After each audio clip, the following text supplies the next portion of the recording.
Bonjour et bienvenue sur votre chaîne lifestyle préférée. Il n'y a pas eu de vidéo la semaine dernière. C'est vrai que je fais parfois des petites pauses comme ça de temps en temps. Et je vous avoue, en ce moment là, je cravache sur d'autres trucs que vous verrez bien plus tard. Donc je bosse à fond là-dessus. Bref. Aujourd'hui, on est là pour lire vos anecdotes. Enfin les anecdotes des abonnés, peut-être que c'est pas à vous, mais et je vous jure, il y a des trucs. C'est incroyable. Karen L. Anecdote de Scrabble. Bienvenue pour cette nouvelle vidéo Scrabblophile. Est-ce que ça nous intéresse, le Scrabble? Oui! En voyage improvisé dans la charmante ville de Chartres, nous allons nous garer dans un parking souterrain. Là où nous garons, on voit une caméra de surveillance tournée à l'opposé de notre voiture. T'as checké un petit peu aux alentours comme ça, tu te dis ok, la caméra elle nous regarde pas, tout va bien. Le parking était désert et une envie de jouer au Scrabble, là, maintenant, tout de suite, se fait entendre. On fait notre partie de jeu, mais une fois fini, que se passe-t-il? À votre avis, que s'est-il passé? La caméra était tournée vers la voiture. La caméra. Ah voilà, l'agent de sécurité derrière les écrans a dû bien se marrer et peut-être qu'il existe une vidéo de nous sur un site de type Scrabble Hub, on ne le saura jamais.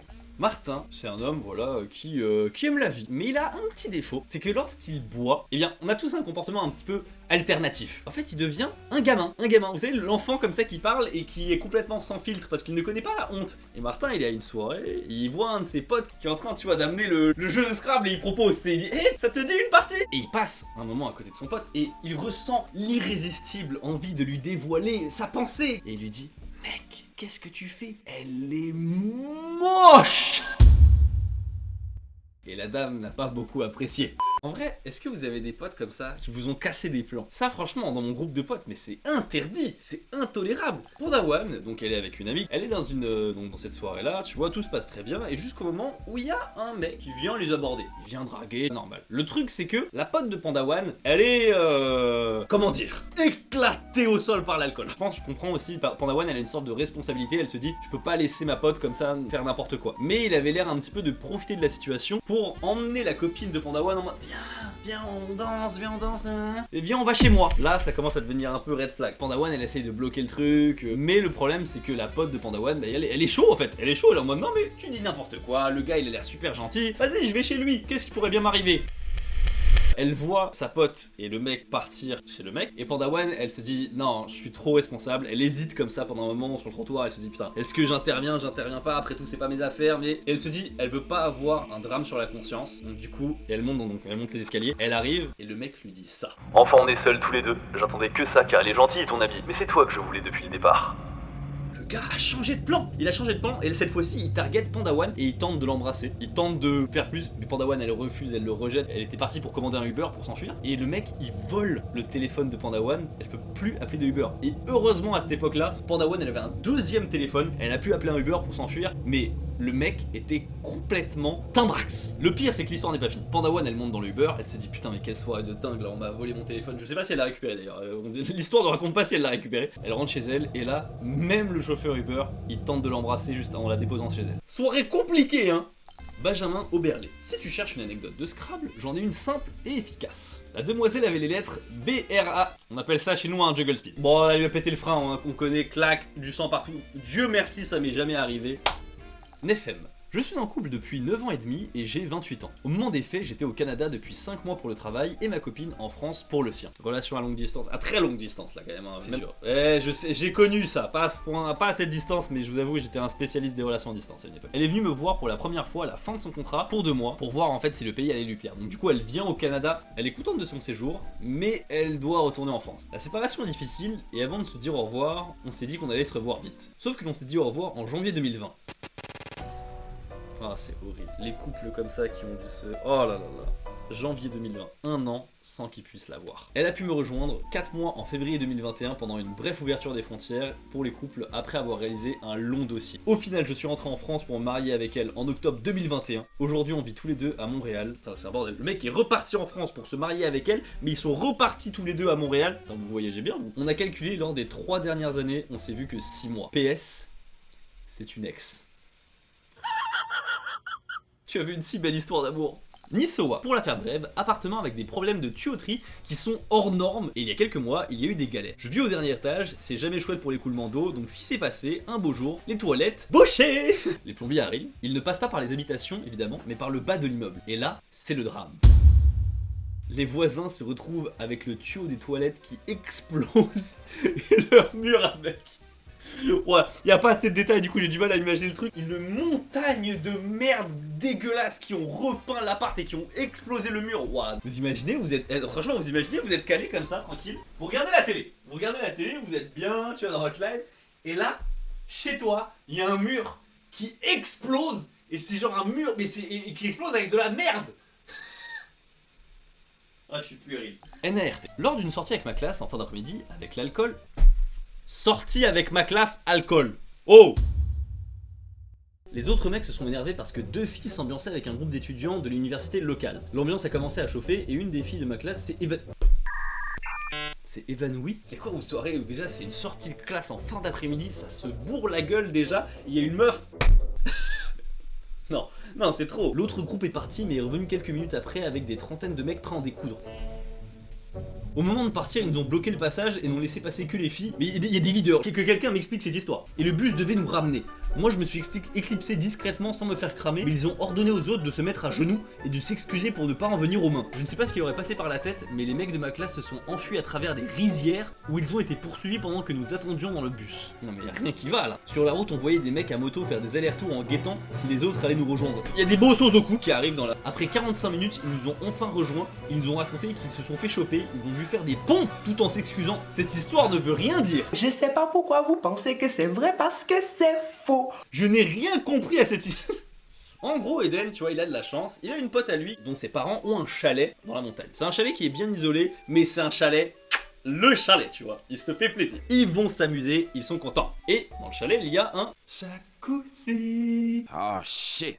Here we go again. Il est en extérieur. Du coup, en fait, il s'amuse à faire des crises d'hypothermie. Non, en vrai, c'est presque ça, mais en gros, ils sortent, ils vont dans la neige froide et après, ils résistent un petit peu et ils retournent dans le jacuzzi, tu vois. Le truc, c'est qu'à un moment, à Eden, on lui demande de faire un défi, c'est de faire de la luge en étant en maillot de bain sur la neige. C'est une idée de merde, et vous le saviez. Et il dit ok.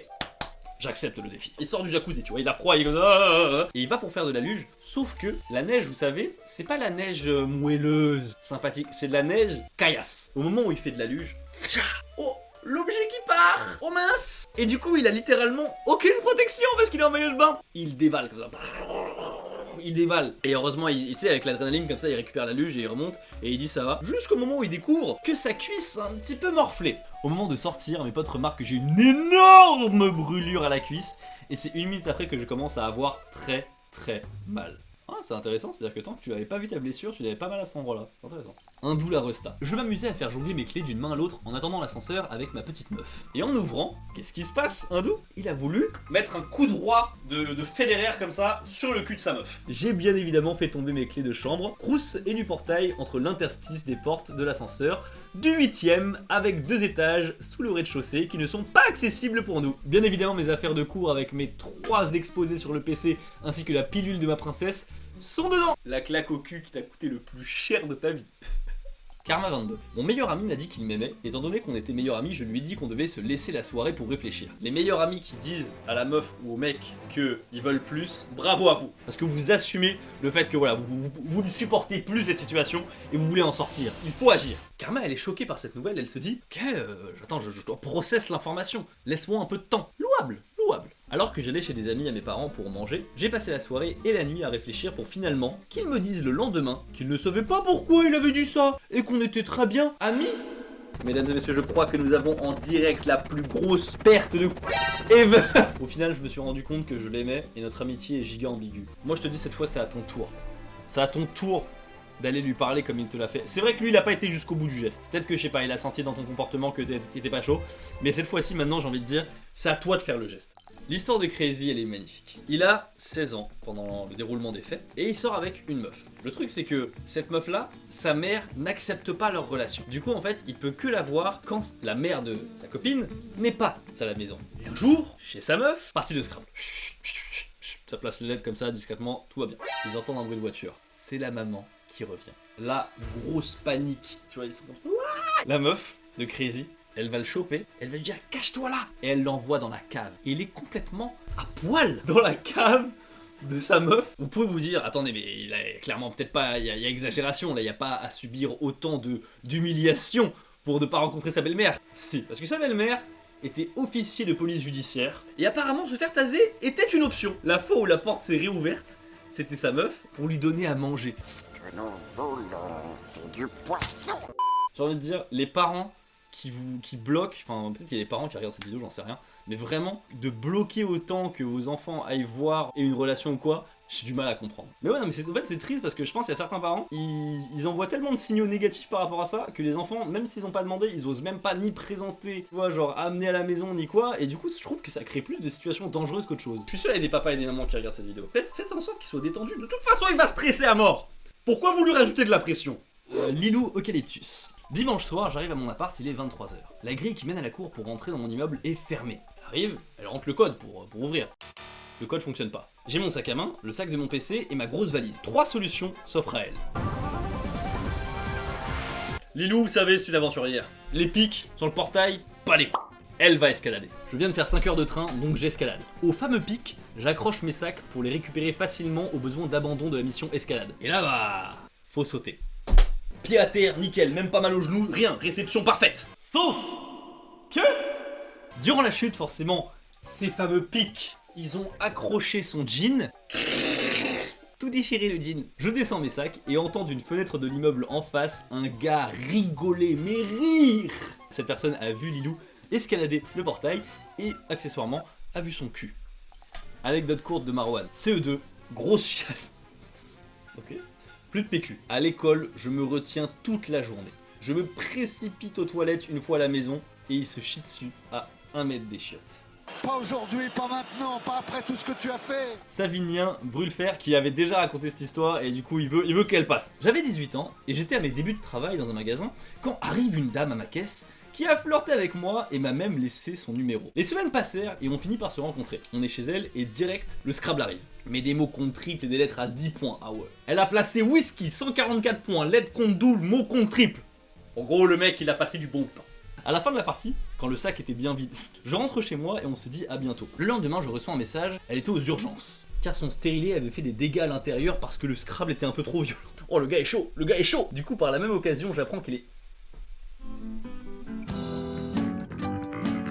marié, à 2 enfants qui au moment de notre partie de Scrabble étaient chez leur grand-mère et le mari au boulot. Savinien il y tient à cette anecdote parce que tu sais il met des emojis morts de rire. Genre pour lui il dit hey, t'es marié, 2 enfants, elle est mariée au boulot et moi j'étais en train de foudroyer sa femme. Il en a rien à foutre du mari marié, disant plus de peur que de mal pour elle. Mais j'ai coupé les ponts en disant que pour moi il est impossible de faire du Scrabble avec une femme mariée. Il a été mentalement très solide, c'est-à-dire qu'il a vécu les meilleures montagnes russes de sa vie et s'est dit non, j'irai pas plus.